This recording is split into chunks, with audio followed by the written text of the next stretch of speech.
Welcome to Booktube. We're your local cool YAs. Here to unpack cool YA books.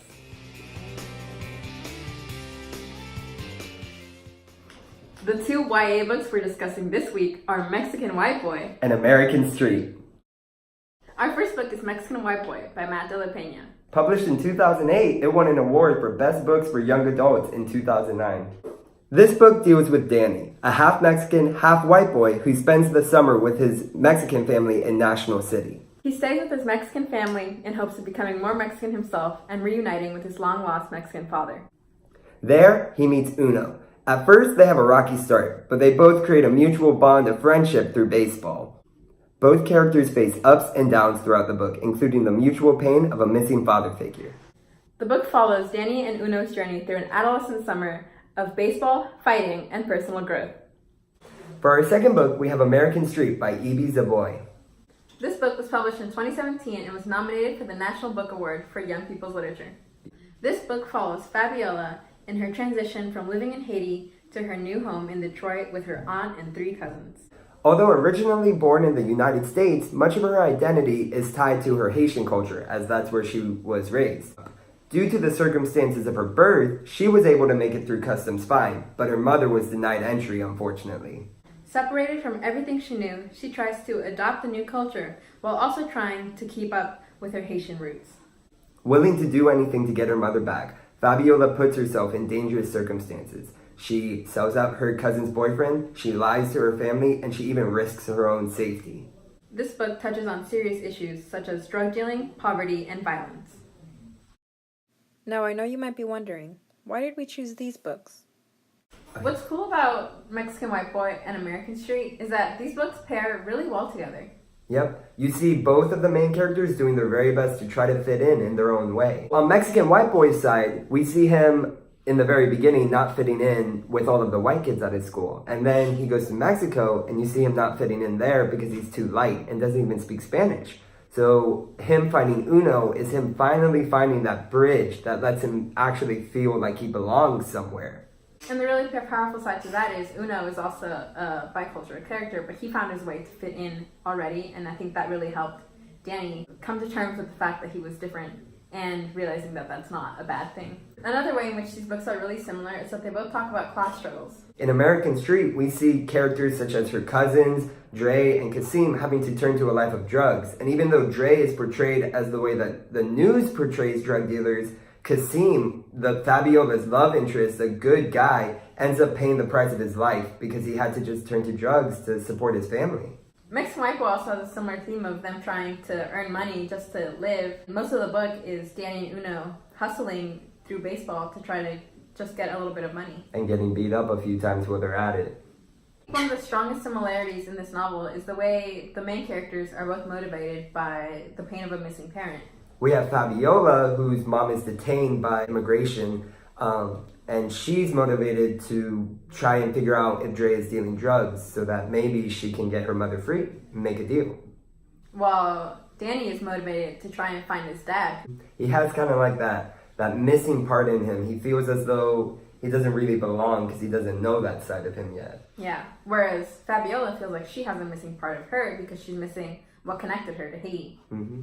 So next up is one of my favorite topics to talk about with this, cultural differences. So in American Street, Fabiola struggles a lot because even though she's coming in and she's with that Haitian side of her family, that Haitian side of the family is kind of stripping it away from her. Immediately, her aunt gets mad at her for speaking Creole, the language that they speak in Haiti. Mexican Whiteboy is all about cultural differences too, of the true mestiza experience. Mm-hmm, exactly. Danny has to face that unique form of racism where he doesn't necessarily belong with white people, but he doesn't necessarily belong with Mexican people either. He lives in that kind of plain between. Even though these books do share a lot of similarities, they also have a lot of thematic differences. For example, in Mexican Whiteboy, it deals a lot with mental health. Danny is trying to figure out how to fit in and feeling like he really doesn't, and that really takes a toll on the way he sees himself and the way he sees those around him. A really big theme in American Street is family bonding. We can especially see this in the very first sentence of the book. It's, "If only I could break the glass separating me and Mon Mon with my thoughts alone." This really shows this longing she has to be with her mother. And then we also get to see her living with her aunt and her cousins and how she slowly gets to like them more and more, get used to them. Yeah, they learn to trust each other and to see each other's perspectives of life. And then at the very end of the novel, Fabiola has to make a choice, either her new family or her old family. And the way she navigates through that truly shows just how much she cares about her family. Another really cool thematic element of American Street is the magical realism present throughout the book. The presence of Papa Legba and the way he prophesizes what's going to happen in Fabiola's life really mixes in fantasy with real-world issues such as the drug dealing, the violence, and the way she struggles to connect with her family. Fabiola's willingness to listen to Papa Legba really shows how she isn't willing to give up her Haitian roots. She trusts what Papa Legba says because she grew up following that religion and knowing that Papa Legba is a figure who would guide her into the right choices. And then throughout the novel, whenever she meets a new character, we get to see how she judges this person based on Haitian standards instead of American standards.